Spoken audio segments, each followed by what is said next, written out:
예, 오늘 우리에게 주시는 하나님 말씀 마태복음 7장 12절에서 14절 말씀입니다.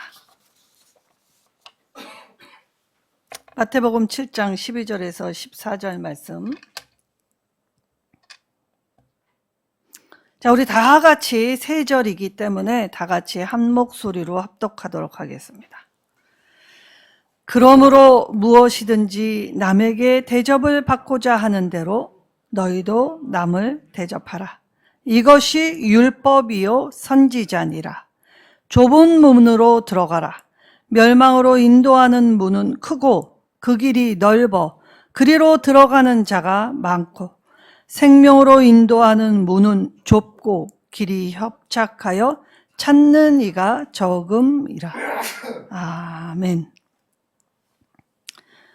자, 신약의 황금률이라고 불리는 이것이 바로 7장 12절입니다.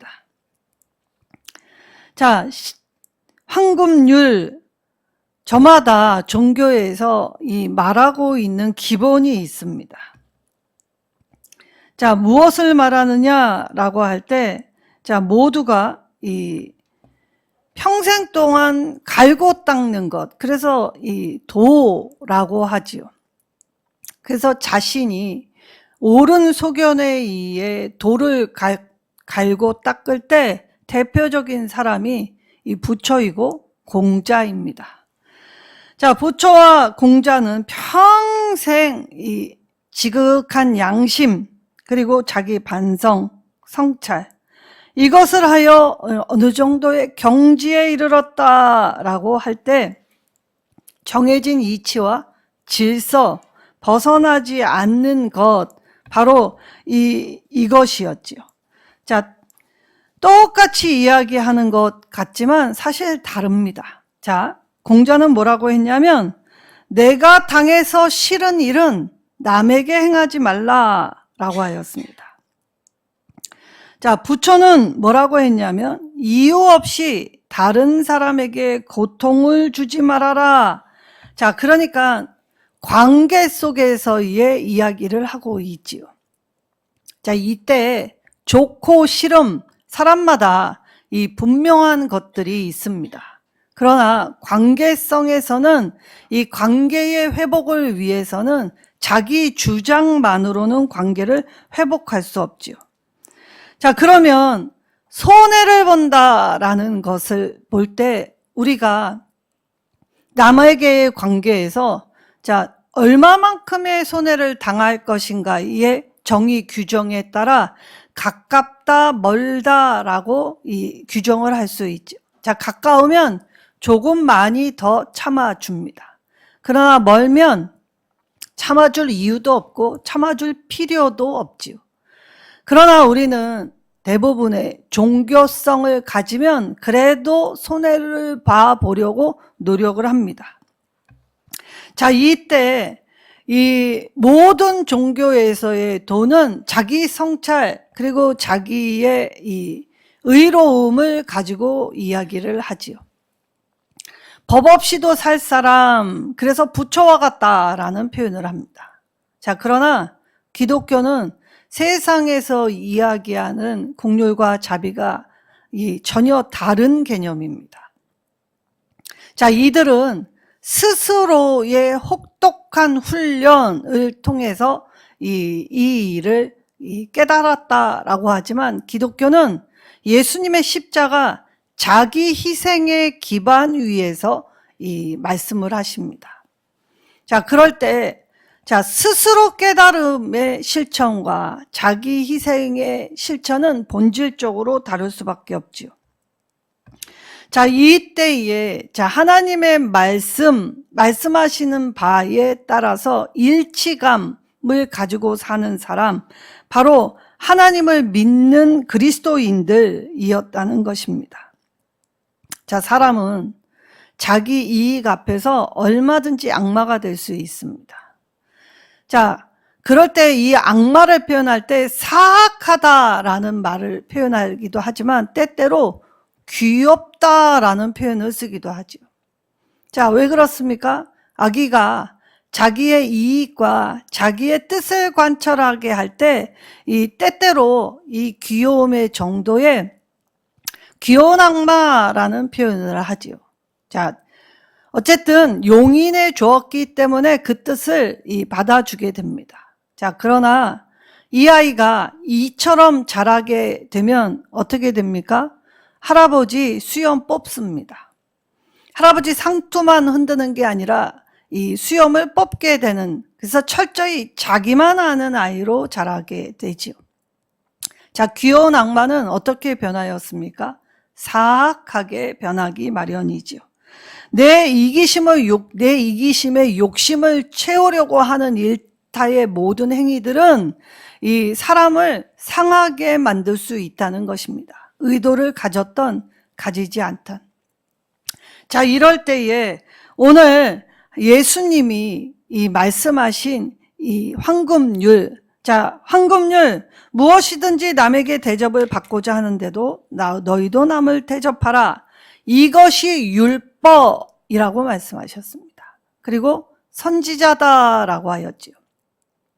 선지자의 사역이 무엇이었습니까? 하나님의 말씀을 들었는데 똑바로 깨닫지 못하는 자들을 향하여 가혹하리만큼 강렬하게 하나님의 메시지를 선포합니다. 자, 예를 들면 하나님의 말씀 따라 살지 않으면 너 지옥 가 라고 얘기했던 사역의 현장이 선지자들이었다는 것이죠. 자, 사람들이 원하는 방향대로 말하지 않습니다. 자, 바벨론으로 가서 70년 동안 집을 짓고 살라. 자, 하나님은 이스라엘 역사의 마지막에 선지자들을 통하여 바벨론으로 가는 것이 하나님의 뜻이다라고 선포하셨습니다. 그러나 많은 선지자들의 외침을 뒤로하고 이스라엘 사람들은 하나님의 말씀에 반하는 행동, 오히려 바벨론이 아닌 이집트로 내려간 사람도 있지요. 그리고 자기들은 선민이기 때문에 절대로 이스라엘 땅에서 쫓겨나가지 않는다라는 자기 확신의 말로 고집을 부리다가 처참한 말로 그냥 가도 될 길을 끌려나갔습니다. 자, 이때 선지자들의 말에 조금만 귀를 기울였더라면, 선지자의 말에 순종하였더라면 그들은 어쩌면 그들의 말로가 달라질 수도 있었겠죠. 그러나 인간의 이 욕심과 사사로운 이익은 하나님 말씀을 듣지 않고 여전히 자기 소견에 옳은 대로 하나님께 나는 제사하고 있다. 나는 주의를 지키고 있고 하나님 앞에 내가 최선을 다하고 있다. 자기 착각에 나아가고 있다는 것입니다. 자, 그러면 오늘 예수님의 이 산상설교, 또 다른 말로 상상수훈이라고 말을 합니다. 자, 5장에서 7장에 자세하게 긴 설교로 말씀하시죠. 자, 이때 이 고달픈 백성들이 예수님의 말씀을 듣게 될 때에 상황이 변했습니까? 그들의 삶은 변하지 않았습니다. 그런데 모두들 예수님의 말씀을 듣기 원하여 모여들기 시작하였지요. 왜냐?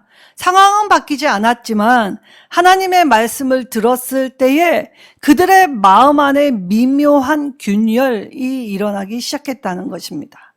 자, 하나님의 말씀을 들으니까 소망이 생겼습니다. 그리고 아주 미세한 기쁨이 생기기 시작하였죠. 그래, 이대로 끝나는 인생은 아니겠구나. 자, 하나님의 뜻이 있으시겠구나 라는 생각을 듣자, 자, 백성들은 삶은 바뀌지 않았지만 마음속에서 새롭게 일어나는 기쁨, 그리고 그 기쁨의 기반 위에 둘 때 하나님과의 바른 친밀함, 이런 것을 맛보게 되었지요. 그래서 예수님은 이 말씀을 통해 이 하나님의 말씀을 듣고 따르면 영원한 천국을 주신다라고 선언을 하셨습니다. 자, 이때에 그럼 7장에서 5장 누가 천국을 소유할 수 있는가? 자, 누가 천국 백성이 될 수 있는가를 이야기할 때 그 사람, 천국 백성이 되는 사람이 지켜야 할 하나님의 명령, 계명이 무엇인지 말씀하여 주셨지요. 근데 오늘 5장에서 7장의 이 이야기를 들을 때 굉장히 당혹스럽습니다. 그리고 급진적이다라고 할 수밖에 없지요. 자, 예수님의 명령 그 당시에 백성이 들을 때 어떤 율법 교사도 어떤 바리새인도 어떤 사두개인도 말하지 않는 충격적인 내용들이었습니다. 자, 이때 그러면 예수님의 이 충격적인 명령, 우리가 쉽게 받아들일 수 없는 어려운 명령들이었다라는 사실이죠. 자, 그럼 예수님이 뭐라고 하셨습니까? 서기관과 바리새인의 의보다 낫지 아니하면 결단코 천국에 들어갈 수 없다라고 하셨습니다. 자, 서기관과 바리새인의 의가 무엇입니까? 외향적으로 그들의 11조 박하회양과 근체 좁쌀만한 곡식도 한 대에 담겨 있으면 그것을 엎어놓고 하나하나 다 세었다는 것입니다.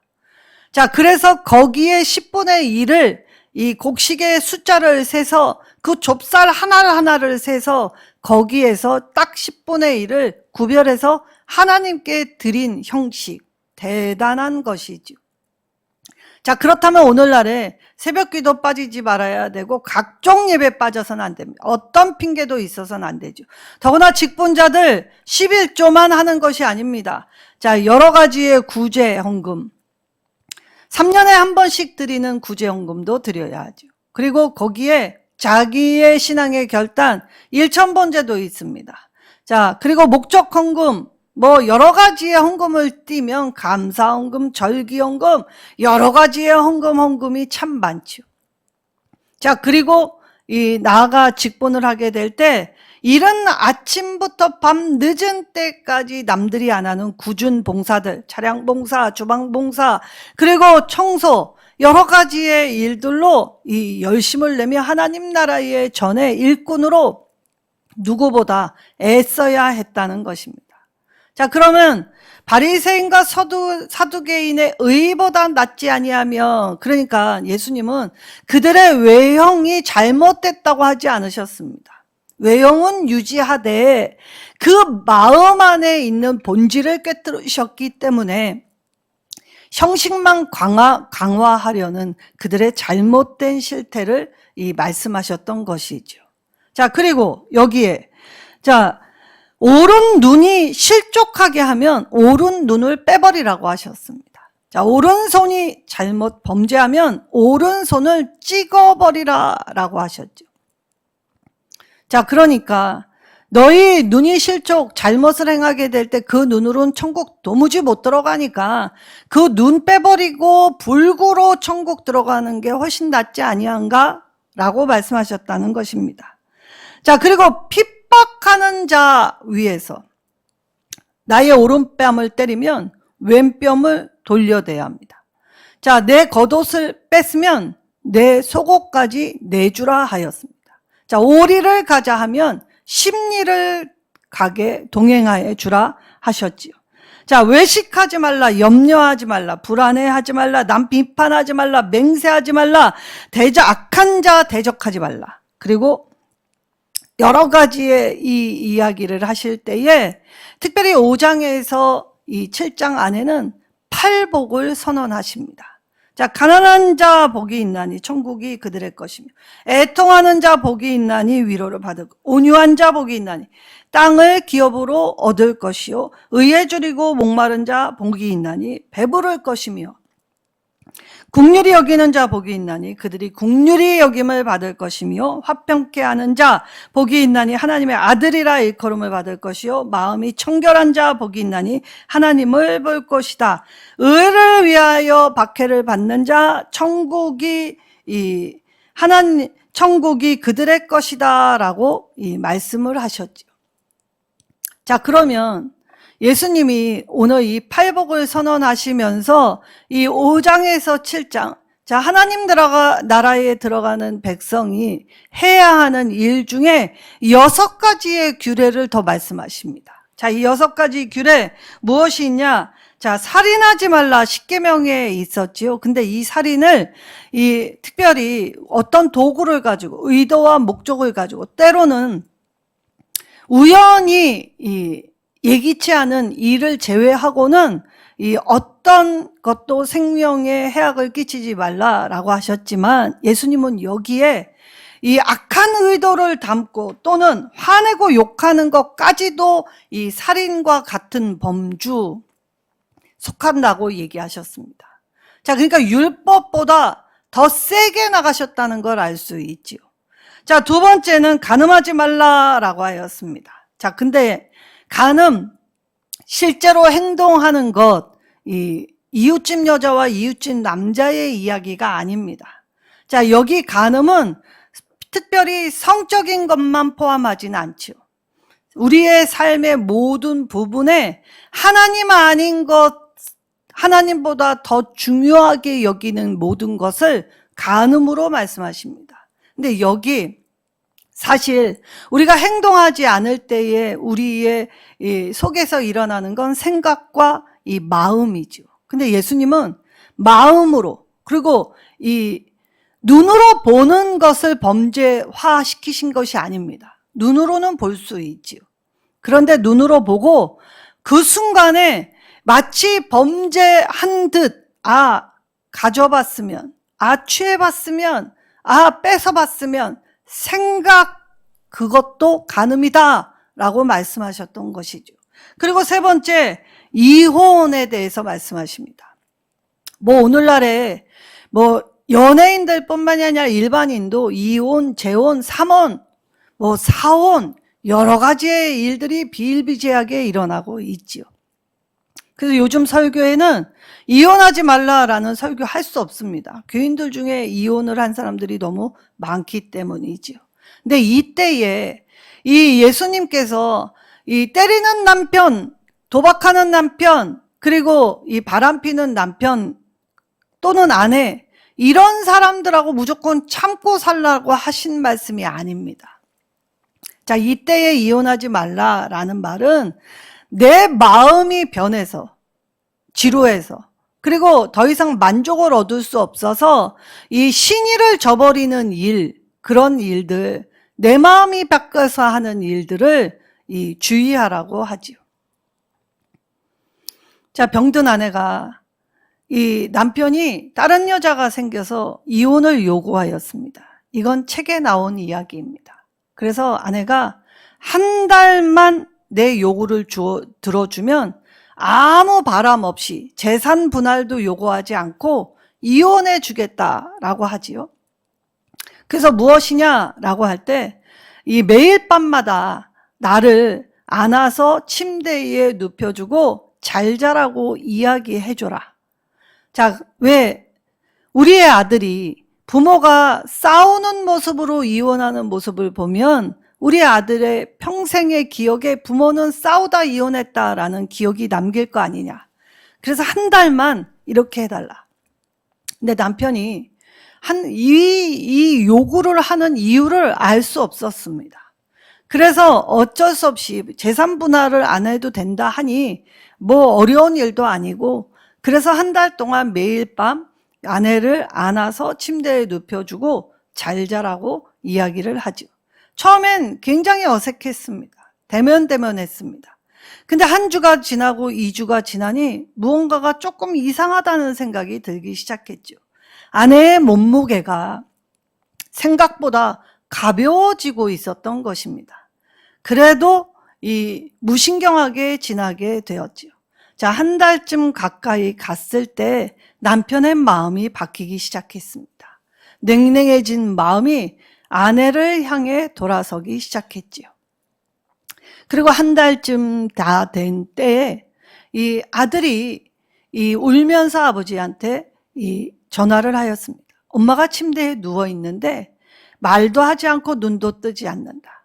자, 그러나 남편은 그때만 해도 아내가 죽었을 거라고는 생각하지 못했습니다. 그리고 남편은 내연관계에 있던 여자에게 나는 아내를 다시 사랑하게 되었다. 그래서 너와의 관계를 정리해야 할 것 같다. 자, 우리의 마음이 이렇다는 것입니다. 때늦은 후에 너무 많이 늦었죠. 아내는 병이 걸려 그만 죽고 말았습니다. 자, 사람의 마음이 한 달 동안 이렇게 바뀔 수 있다는 것이 바로 책의 내용입니다. 자, 이혼. 남편은 얼마든지 욕망과 욕구에 의해 그리고 눈에 보이는 화려함에 의해 자기가 사랑할 대상의 마음이 식어버릴 수 있는 게 인간이죠. 그러나 또 그런 인간도 언제나 돌이킬 수 있는 게 인간이라는 것입니다. 자, 이때에 서로 간 이 이혼의 절차에 이스라엘의 이혼 절차는 굉장히 심플하고 단순하죠. 이혼 증서를 써서 내보내면 그뿐이었습니다. 예수님 당시에 길거리에 나온 여인들 중에 남편에게 버림받은 여인들이 살 길이 막막하여 거리로 떠도는 여인들이 급 상승했다라는 통계가 나와 있을 정도로 여인은 그렇게 이 남편에게서 버림을 받았을 뿐만이 아니라 삶이 어려워지는 순간까지 전락을 한 상태, 사회 문제가 될 정도였기에 이 주님은 인간의 마음의 변심으로 인하여 이혼하지 말라, 음행한 이유 없이라는 단서 조항을 붙였던 것입니다. 자, 그리고 맹세하지 말라라고 하였습니다. 자, 우리는 우리의 옳다함을 증명하기 위해 섣부른 맹세, 그리고 또 지키지 못할 맹세들을 굳건하게 합니다. 자, 이스라엘은 시내산에서 이 모세가 여호와의 율법 10가지 계명을 들고 내려올 때 당당했습니다. 반드시 지킬 수 있습니다. 지키겠습니다. 그러나 그들은 매 순간 다짐을 하고 맹세를 하였지만 결국 어떻게 되었습니까? 한 세대도 똑바로 지킨 세대가 없었음을 역사로 증명하였습니다.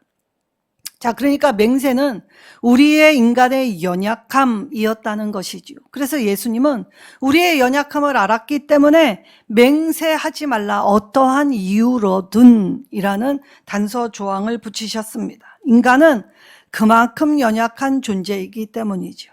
그리고 5번째, 복수하지 말라라고 합니다. 사실 우리가 원수에게 원수 사랑할 수 있습니까? 사실 어렵습니다. 그러니까 복수라는 건 내가 그 일에 매진하여 나에게 준 관계, 나에게 준 시간을 쓸데없는 일로 버리게 되는 것, 주님께서 뭐라고 하십니까? 원수 갚는 건 나한테 맡기고 너는 너와 관계된 사람을 살아라. 자, 가족 안에 있어서는 안 될 비극적인 일들이 일어나면 그건 1차적인 사건이 되죠.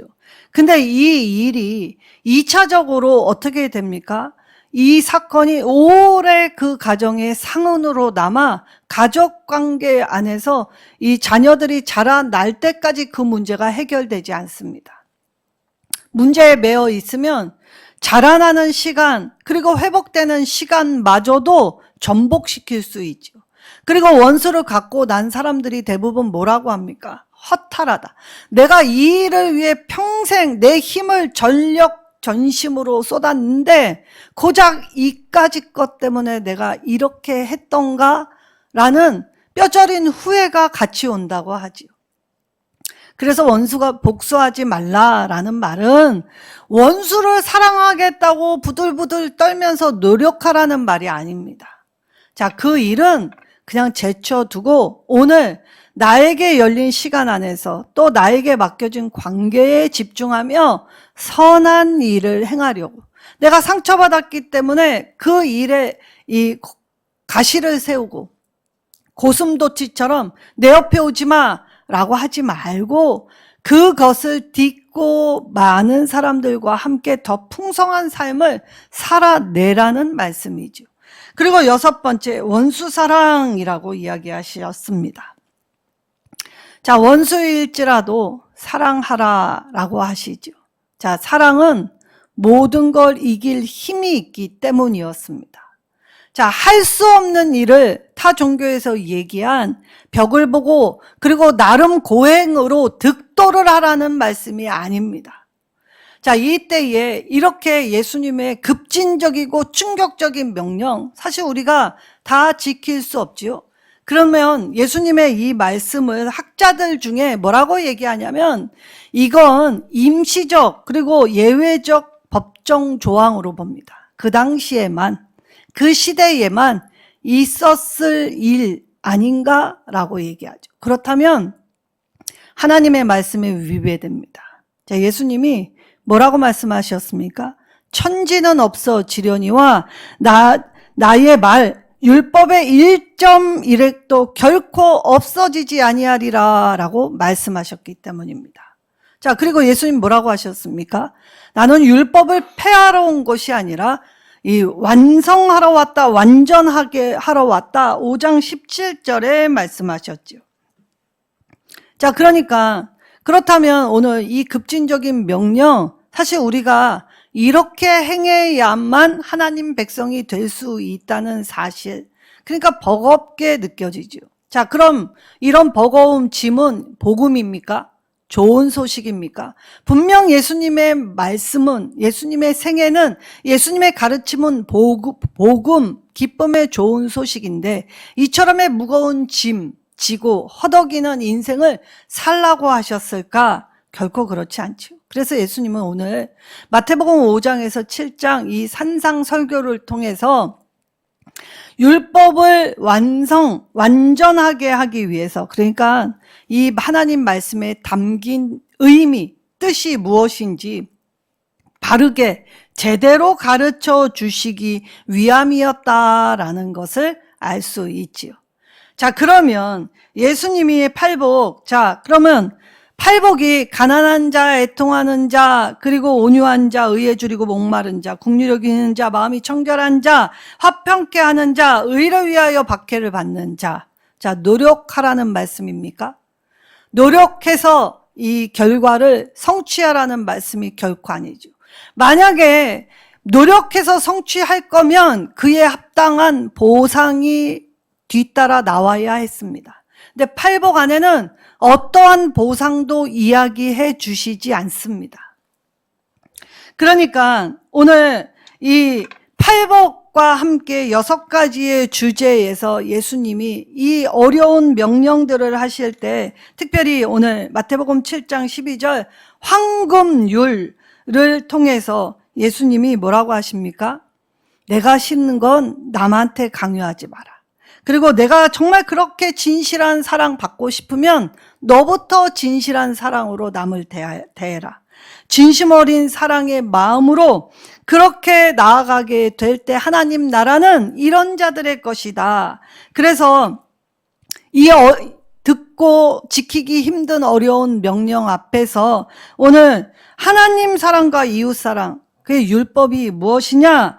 자, 사랑함으로써 이기고, 사랑함으로써 용기를 가지고, 사랑함으로써 덮어주는, 그래서 올바른 관계를 맺을 수 있도록 해주시기 위함이다 라고 말씀하셨던 것이죠. 자, 그때 천국 백성으로 살아가는 우리에게 요구되는 이처럼 고차원적인 의의를 우리가 분명히 보여주시면서 우리에게 말씀하실 때, 자, 예수님은 외형적인 형식보다는 마음이 더 중요하다라고 말씀하시지요.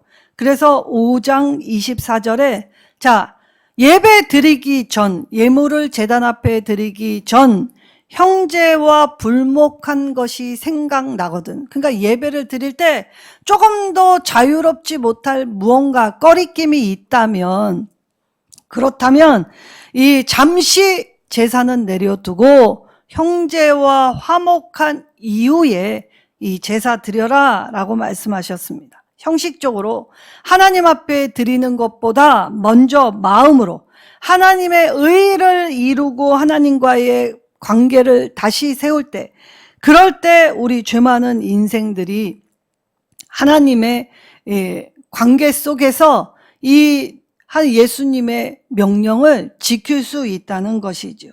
자, 만약에 우리가 이 무거운 짐지고 허덕이며 인생길을 걸어가야 한다면 타 종교처럼 우리는 가혹한 이 형벌과 고행 그리고 득도를 위해서 노력하며 애쓰며 걸어가야 한다는 것입니다. 근데 이 땅에서 아무리 우리가 올곧게 정의와 공의를 실현한다 하더라도 사람은 모두 빛과 그림자가 있기 마련입니다. 자, 이럴 때 예수님이 이 율법의 무거운 명령 앞에서 이 무거운 짐을 내려놓고 진리의 자유함을 얻을 수 있는 해답을 바로 마태복음 19장에서 주십니다. 자, 부자 청년이 예수님께 나오지요. 그리고 어떻게 하면 영생을 얻을 수 있습니까? 자, 하나님 백성에게 하나님 나라는 영생의 분복을 주시는 나라이지요. 자, 그럴 때 영생의 분복 어떻게 얻을 수 있습니까? 자, 우리가 궁극적으로 질문하는 것.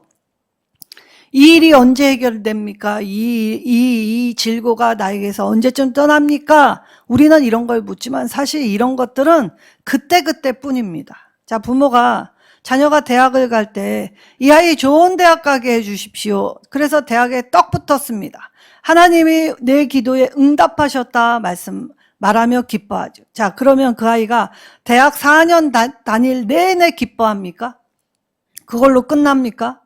자, 그걸로 끝이 아니죠. 대학 생활 한다고 해서 무조건 기쁘고 즐겁지만은 않습니다.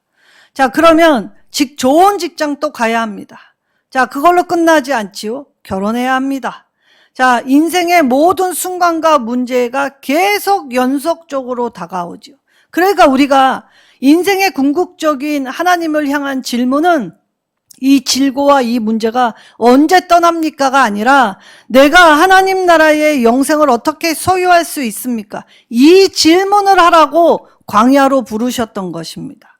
자, 광야로 나올 때 이미 그들에게는 광야에 필요 없는 은근 패물을 다 가지고 나오게 하셨습니다. 이집트에서 눌려 있었던 것, 그동안 받지 못한 보상, 이미 하나님이 아무것도 없는 그 광야에 부르실 때 다 가지고 나왔다는 사실에 주목해야 하죠.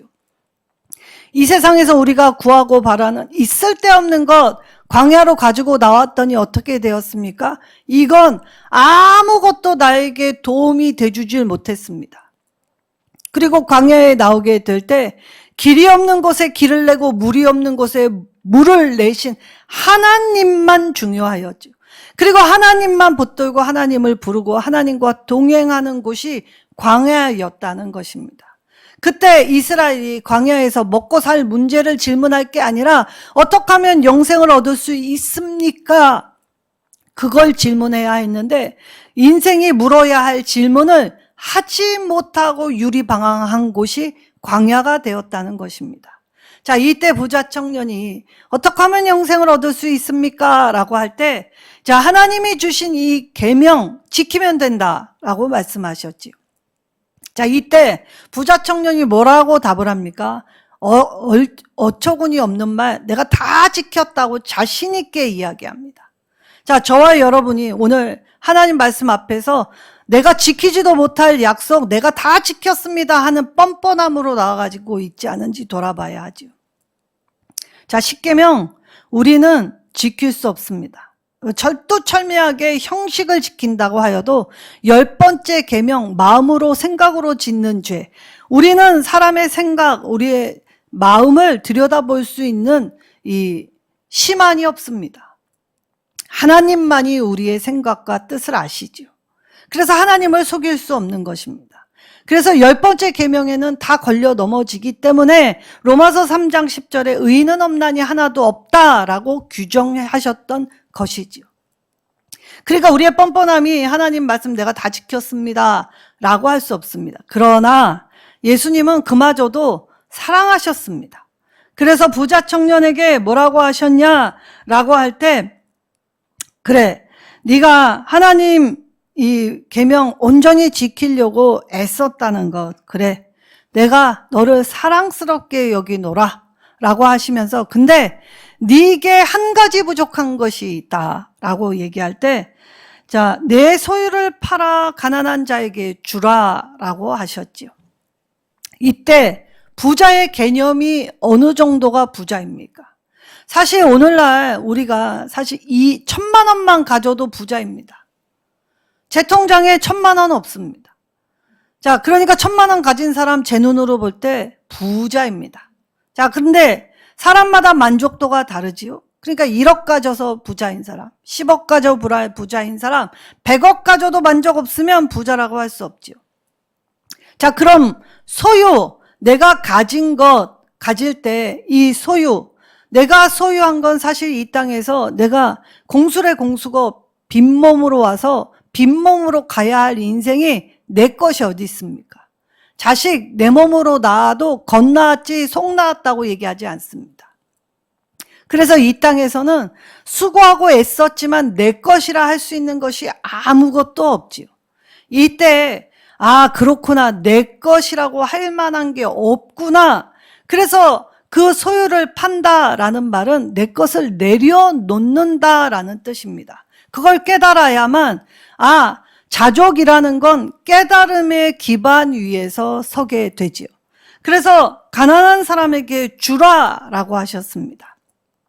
자, 이제 내 것이 아님을 깨달았다면 이제 이것을 나누는 일, 베푸는 일, 그래서 선한 일, 착한 행실로 하나님의 영광을 위하여 애쓰는 삶 살아가게 될 때, 자, 우리의 이 주는 행위는 곧 하늘 보화가 내게 있게 되는 행위.